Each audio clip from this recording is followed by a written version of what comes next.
किसी पार्टी को, किसी व्यक्ति को ताज पहनाया जा रहा है तो हमारे सर में दर्द नहीं है, लेकिन सनातनी समाज कहां खोया है, सोया है, जरा सोचो तो सही। 93, 94, 92 से लेकर 94 तक रामालय ट्रस्ट का जो उपक्रम चला, जब पक्ष विपक्ष दोनों चाहते थे, नरसिंह राव तक कांग्रेस भी चाहती थी ना, ताला खुला राजीव गांधी के समय में, और पूजन आदि का क्रम शुरू हुआ। हम किसी का नाम, किसी का पक्ष विपक्ष, हम तो सनातन धर्म की बात कर रहे हैं, जिसको जो करना हो सो करता रहे। जब आप भी चाहते थे, जिस समय आप पक्ष में थे, जिस समय आप विपक्ष में थे, जब दोनों लोग चाहते थे, नरसिंह राव ने रामालय ट्रस्ट बनाई और कहा कि बाहर से कहा कि मंदिर बनाना है, अंदर से गुरुदेव को कहा कि आधा आधा हो जाए मंदिर मस्जिद। तो क्या है, मैं किसी का नाम नहीं लूंगा, जिन जिन का अधिकार था अन्य अन्य जगह में, सभी त्रिपुंडधारी ऊर्ध्वपुंडधारी महात्माओं ने, मेरे लिए सब पूज्य हैं, मैं तो उन महात्माओं के चरण की धूल भी नहीं हूं, लेकिन जो तथ्य की बात है वो तो इतिहास किसी को बख्शता नहीं है, ध्यान देना। इतिहास निरावरण होता है। बड़े बड़े महात्माओं ने कह दिया बाहर से कि मंदिर ही बनेगा, अंदर से गुरुदेव ने पूछा खुल के बताओ मंदिर मस्जिद की बात होगी तो, अगर जिस दिन मस्जिद की बात आई उस दिन सरकार गिराने के लिए सबसे पहला प्रचार फिर मैं करूंगा, गुरुदेव ने कहा।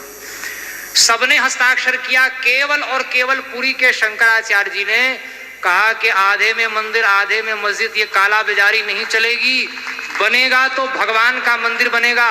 एक दुष्ट आतंकवादी धर्मद्रोही को पुरी का शंकराचार्य बनाकर फिर घुमाया, उस समय धर्म सत्ता के, राजनीतिक सत्ता के ठेकेदारों ने घुमाया, उसको पोषण दिया, आज भी पोषण दिया जा रहा है, लेकिन उसी से सबका विनाश होगा, ये भी ध्यान रखिए। कोई ना कोई तो निमित्त चाहिए। सीता जी का हरण नहीं होता तो रावण थोड़ी मरता, देवकी के केश न पकड़े होते कंस ने, जब तक घर में हमला नहीं होता तब तक भगवान भी सक्रिय नहीं होते हैं। घर में हमला हुआ है तो सबको ठिकाने लगाने का अवसर प्रकृति उत्पन्न करी, अभी धैर्य धारण करिए। ये तो शंकर की गद्दी है, ये तो हर हर बम बम की गद्दी है, कहां जाएंगे भाग कर। नकली आतंकवादियों को आचार्य जगत गुरु बनाकर देश विदेश में घुमाया गया। सिलचर में पुरी के शंकराचार्य को उड़ाने के लिए मंच पर बम लगाया गया। गोधरा कांड में जब जा रहे थे पत्रकारों को मना कर दिया गया कि कोई शंकराचार्य नहीं आया, ऐसा ही छापो। पूरी की पूरी ट्रेन उड़ाने की योजना बनी, ट्रेन में बम लगा। फिर जनरल में दूसरी ट्रेन पकड़कर पुरी के शंकराचार्य जी गए। राम मंदिर में हस्ताक्षर नहीं किया गया, अपहरण कराने का, मरवाने का। ये बात गुरुदेव बार बार मन से नहीं बोलते, आज हम कह रहे हैं। जितना एक सामान्य से सामान्य साधु पर अत्याचार हो सकता है, इन 30 वर्षों में कई राज्य की और केंद्र की सरकारों ने, और कोई पार्टी आज देश में राष्ट्रीय स्तर की ऐसी नहीं जिसने यह अत्याचार न किया। वो अड़े रहे। जब दोनों पक्ष विपक्ष की नियत मंदिर बनाने की थी तो ये 14 और 24 की बात नहीं, मैं सभी तथ्यों को ध्यान में रखकर बोल रहा हूं। अगर सचमुच में मंदिर की नियत थी तो कम से कम 30 साल पहले मंदिर में भगवान प्रतिष्ठित हो गए होते। पहले जो सत्ता में थे उन्होंने हिंदुओं को अटका के कि हम बनाएंगे, हम बनाएंगे, हम बनाएंगे, हिंदुओं को झुलाया उन्होंने। और मंदिर न बना के जब वोट बैंक बनाकर, जब काम चलता था, वोट मिलता था, तब मंदिर न बना के उस समय के सत्ताधारियों ने वोट लिया। उसके बाद में रथ यात्रा हुई, उनकी टोकरी से इस राम मंदिर की गेंद को किसी और टोकरी में डाला गया। और बुरा न मानो, होली है, सत्य तो कड़वा होता है, लेकिन मैं अपनत्व पूर्वक कह रहा हूं, अगर नियत होती तो दोनों के सामंजस्य से 30 साल पहले मंदिर बन जाता। 30 साल का विलंब हुआ है, 500 साल का कलंक नहीं मिटा। लाखों नागा मिटे हैं, लाखों सन्यासी, लाखों त्रिपुंड और ऊर्ध्वपुंडधारी मिटे हैं, उनका नाम लेने वाला कोई माई का लाल आज नहीं रह गया।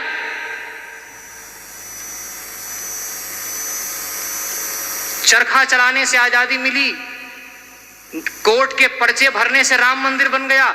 30 साल पहले राम मंदिर बन गया होता अगर उसका राजनीतिकरण नहीं किया गया होता। उस समय जो सत्ता में थे, आज जो सत्ता में हैं, दोनों ने जब अटका करके मंदिर को वोट मिल सकता था तब अटका के वोट लिया, और जब देख लिया 14 से 17 तक कि अब पुलवामा अटैक हुआ, उसके बाद अकल आई, अपना सच्चा वोट बैंक पहचान लिया कि अब तो सरकार 50-50 में 19 में ही आने की बात हो गई थी। तब हुआ कि अब मंदिर बना कर ही जब हम सत्ता में रह सकते हैं, तब मंदिर न बनाना भी राजनीति, मंदिर बनाना भी राजनीति, दोनों ढंग से तब बना के ही वोट लिया है। 30 साल का विलंब लगाने वाले पक्ष विपक्ष के लोगों के सर पर हम लोग ताज पहनाने जा रहे हैं। और जिन्होंने हस्ताक्षर किया उस समय सरकार की कोई सुरक्षा नहीं, कोई रेल का रिजर्वेशन नहीं, कोई सुविधा नहीं। जिस धर्माचार्य ने अपहरण मारने की धमकी, फोन कॉल और एक नकली धर्माचार्य बना करके आतंकवादी जिसको 100 बार फांसी दी जाए तो कम है। विवेकी का दायित्व अधिक होता है। आतंकवादी हर समय में होते हैं। आतंकवादी को नियंत्रित न करने वाला राजा सबसे पहले दंड का अधिकारी होता है। उसको दंड कौन देगा?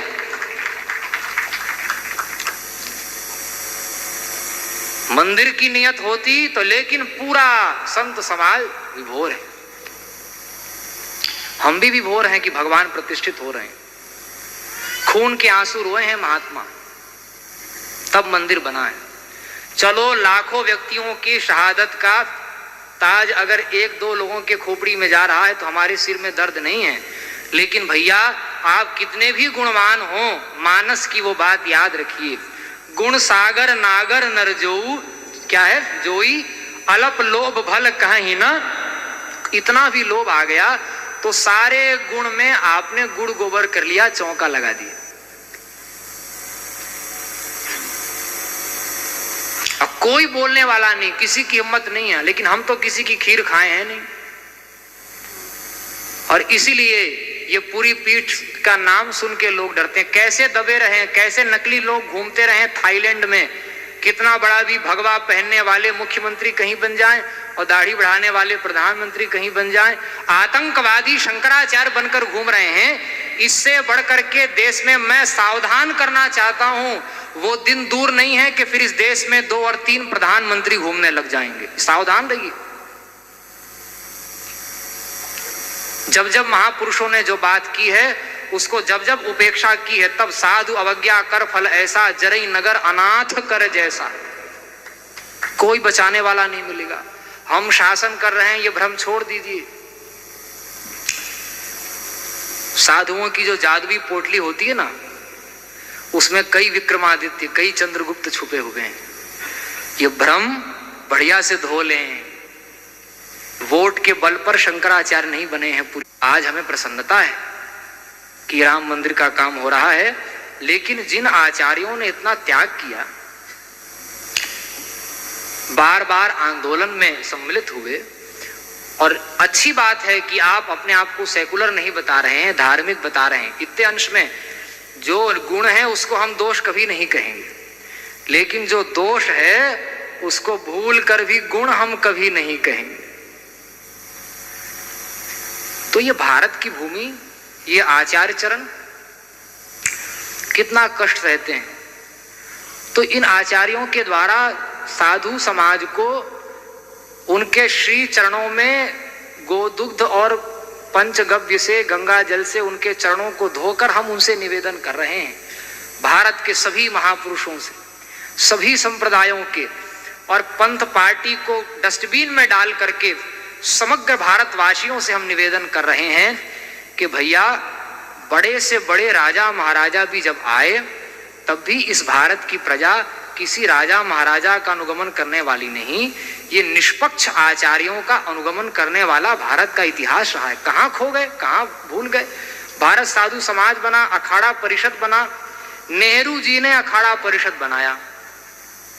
क्यों बनाया? ताकि शंकराचार्य के नीचे जो आचार्य महामंडलेश्वर ब्रह्मानंद सरस्वती जी महाराज तक की परंपरा रही, जब वो कुंभ में स्नान करने जाते थे तो छड़ी छत्र चवड़ पालकी उठाने के लिए बड़े बड़े महामंडलेश्वर जाते थे। अब गुरुदेव तो पूर्वाचार्य जी ने संकल्प लिया कि जब तक इस देश में वेद लक्षणा गाय का एक बूंद भी गिरेगा, जब तक यह भारत, जब सनातन राष्ट्र ही नहीं है तो कौन से सिंहासन और कौन से छड़ी छत्र चवर। जो बैठते हैं उनको प्रणाम है, हम निषेध नहीं कर रहे हैं, लेकिन जब तक इस देश में गाय का एक बूंद भी रक्त गिरेगा, पुरी के शंकराचार्य छत्र छड़ी चंवर धारण नहीं करेंगे, सिंहासन धारण नहीं करेंगे। और इसीलिए हम ये सोफा देख रहे हैं ना यहाँ आज। तो ऐसे आचार्य हम लोगों को प्राप्त हैं, फिर भी भेड़िया धसान ही अगर पसंद आ रहा है हिंदुओं को, तो इससे बड़ा क्या दुर्भाग्य होगा। फिर तो वो राजा ही निरंकुश हो जाएगा। प्रभुता पाई काहि मद नाहि, अस प्रभु को जन्मा जगमाई, कौन कान पकड़ेगा। पूरा हिंदू समाज निष्पक्षता पूर्वक, मैं उनकी रोटी खाता हूं इसलिए नहीं बोल रहा हूं, हम पूरे साधु समाज, पूरे वैदिक सनातनी हिंदू समाज से कह रहे हैं, जिस दिन विश्व को पता चल जाएगा कि पुरी के शंकराचार्य जी का बोलना मतलब 100 करोड़ हिंदुओं की आवाज एक साथ निकलना है, कि जिस दिन पता चल जाएगा 24 घंटे में भारत के सारे अटके काम बन जाएंगे।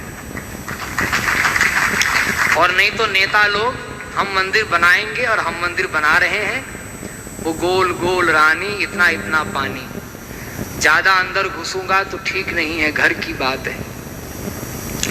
और भारत हमारा घर ही है।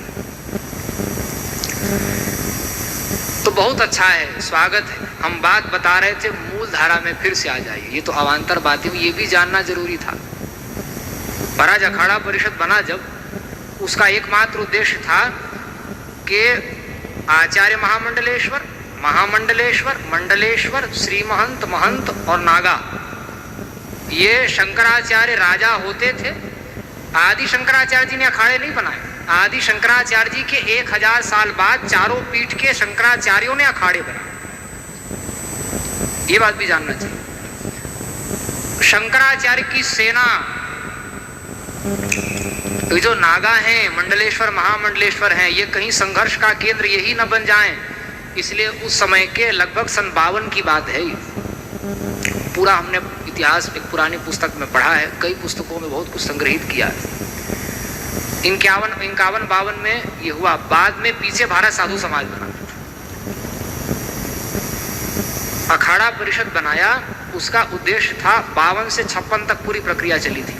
नेहरू जी गए थे प्रयाग के कुंभ में, जूता पहनकर गंगा में घुस गए थे, बड़ा भारी विरोध हुआ था।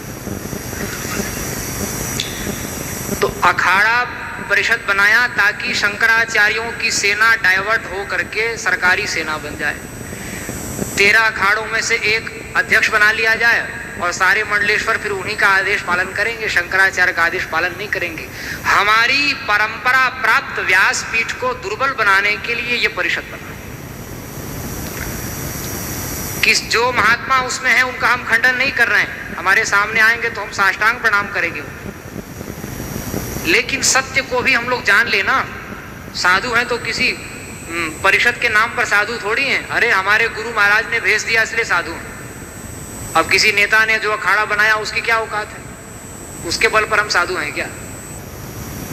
अपनी साधुता से, अपनी परंपरा से साधु हैं। तो नारायण, ये काम हुआ कि नहीं हुआ था? शंकराचार्य की परंपरा प्राप्त जो स्थिति थी, वो परंपरा प्राप्त आचार्यों को दुर्बल बनाया गया। परंपरा प्राप्त जो आचार्य रह गए उनको भी इधर उधर पक्ष विपक्ष में किसी न किसी पार्टी में खींच करके उनको पूरा रंग में रंगने का, ये सब बहुत बड़ा इतिहास है, वो सब कहने की बात नहीं है। ये सब बातें अवान्तर हो गई। लेकिन जब तक पूरा हिंदू समाज निष्पक्ष और केवल शास्त्र का पक्ष लेने वाले आचार्य के साथ जब तक हिंदू समाज खड़ा नहीं होगा, तब तक वही होगा। अब 25 किलोमीटर दूर भारत की सबसे बड़ी मस्जिद बनने वाली है। लोगों को बड़ा आश्चर्य, आप लोगों को पता होना चाहिए, भारत में पहले से ही एशिया की सबसे बड़ी मस्जिद है।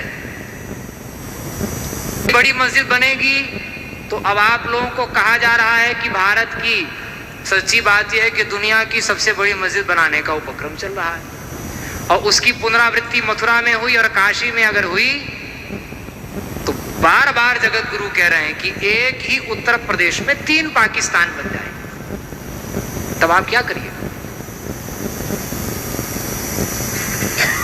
इसलिए जो आपको उचित लगे वो अवश्य करें, लेकिन हमको अगर 100% कहीं खड़ा होना हो तो किसी संघ, किसी संगठन, किसी पार्टी का पक्ष न लेते हुए साधु समाज, हिंदू समाज, इस समय में तो कम से कम पुरी के आचार्य चरण ऐसे प्राप्त हैं जो